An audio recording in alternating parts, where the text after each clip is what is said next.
The battery in this sensor is on the right-hand side as you look at it from the bottom. It's just to the edge of the valve stem itself, from here to here. So what I'm going to do is I'm going to score that with my screwdriver, and I'm just going to start picking it out.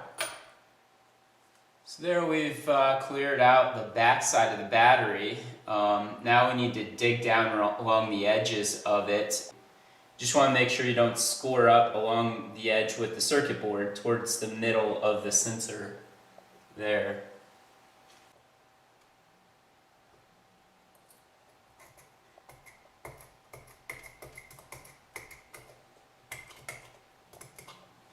I've got a pair of safety glasses. I'm going to put those on real quick.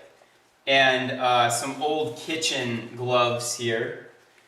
Now you're going to want to do this in a well-ventilated area, and why I'm being so careful is many times this battery will actually puncture when we're trying to dig it out because it's in here very, very, very well. Occasionally you can get one out without breaking the battery open, but not very often. So just kind of working at all the corners, and there we go, it's come up. Now what I'm going to do is I'm going to snip off these leads. Here's the one lead, and here's the other lead. Now I'm just going to clean this up really good. I'm going to get what little bit of potting material out of there that I didn't get before. Now we need to clean up along the top of the circuit board. Here you're going to need to be extremely careful not to score that board, which is just about a 1/4 inch below the backside of the sensor. What we're doing here is we just want to expose the two electrical leads. So I'm just going right over the top of where I see those leads coming out and cleaning off the potting material. You don't have to clean off everything, but just get right where the leads are at. Okay, so I've pretty well exposed the two electrical leads, and that's about all we need to do there. We have to desolder the negative and positive battery terminals from the circuit board. It's pretty simple. I've got my desoldering braid here and my soldering iron warmed up here, and I'm simply going to wick the solder off the terminals.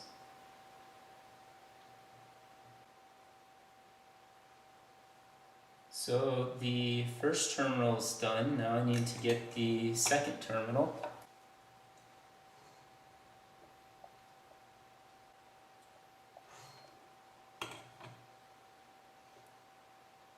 Okay, so both battery terminals have been cleaned up. Attach new battery terminals to the circuit board.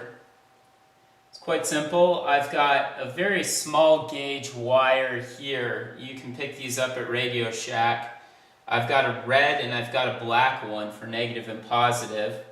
I've cut about 1 inch of them and stripped one end with my wire stripping tool here. What we're going to do is we're going to solder these using solder to the circuit board.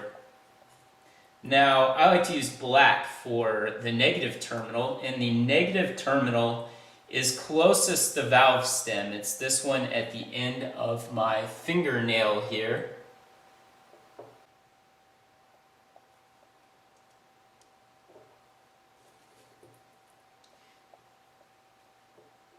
And now we're going to install the positive battery terminal, which is red, and the positive battery terminal is farthest the valve stem. It's the one at the bottom here at the end of my fingernail.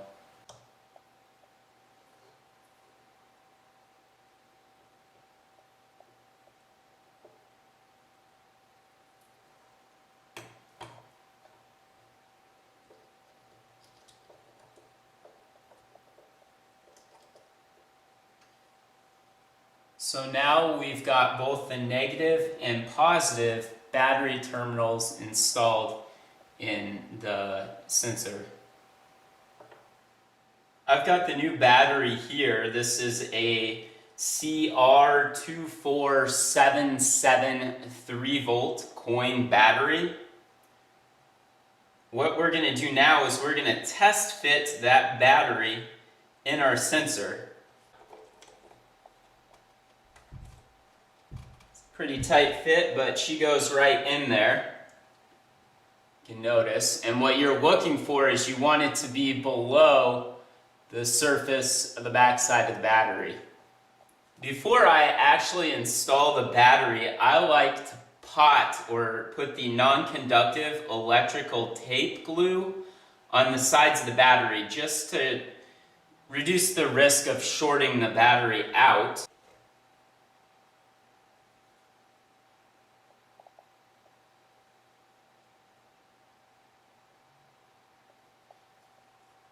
Now we're going to connect the negative battery lead to the new battery. What I do is I set the battery on top, close to the battery terminal there, kind of like that. And then I carefully fold the lead over and onto the battery. I have a small length of the lead, the wire, that needs to be stripped so that it can form the connection with the battery.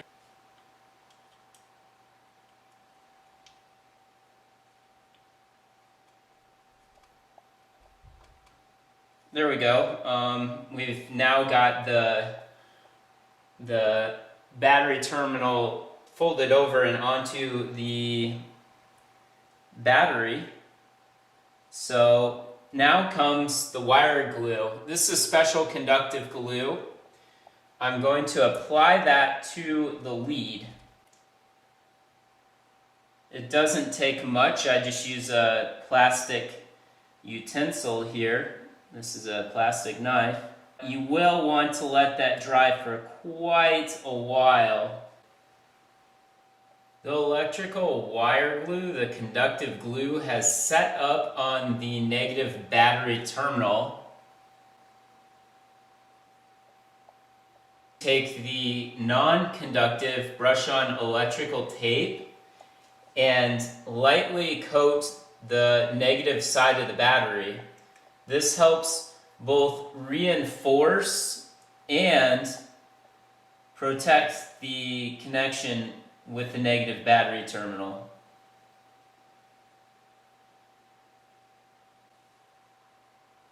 There it is, all coated up. The negative battery terminal is ready to go, so we're going to fold the battery over and install it in the sensor. And then we're going to do the positive battery terminal. As you can see, I'm going to need to strip the positive lead to get it to fit. Now we're going to apply the electrical wire glue, the conductive glue, to the lead. Just going to use again a plastic utensil. A little bit there over the lead. Before we continue, I'm going to do a sanity check and see that we're getting the proper amount of voltage across our battery terminals. And we're getting 3.2 volts, so we're good to go there. The next step is to take our brush-on electrical tape glue, the non-conductive glue, and fill in the backside of the sensor.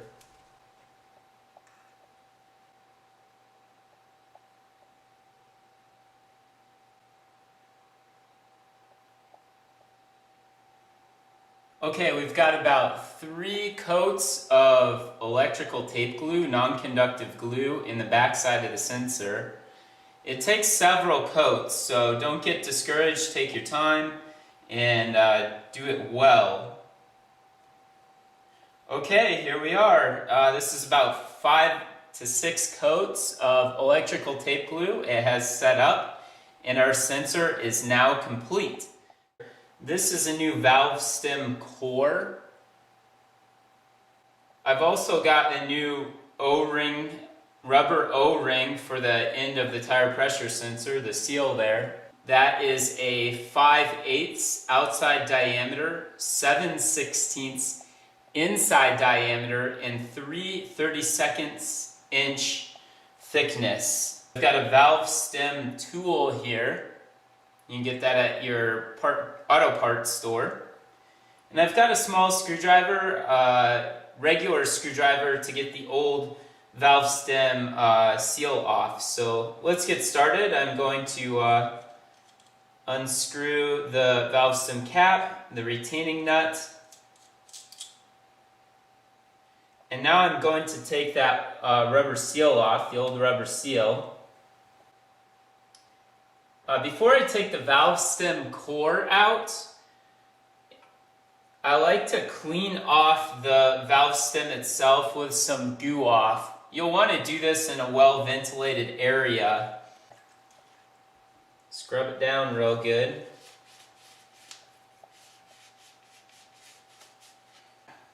So now let's remove the old valve stem core.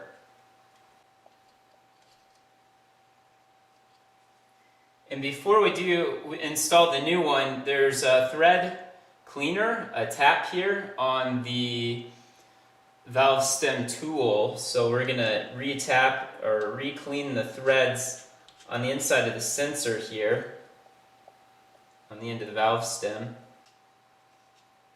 Then on the outside of the valve stem.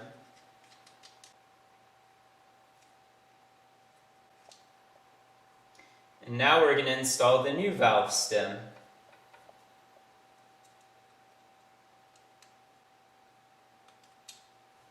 The new O-ring. Place the retaining nut back on. There we go. And put the valve stem cap back on. There you have it, a fully rebuilt tire pressure sensor and valve stem.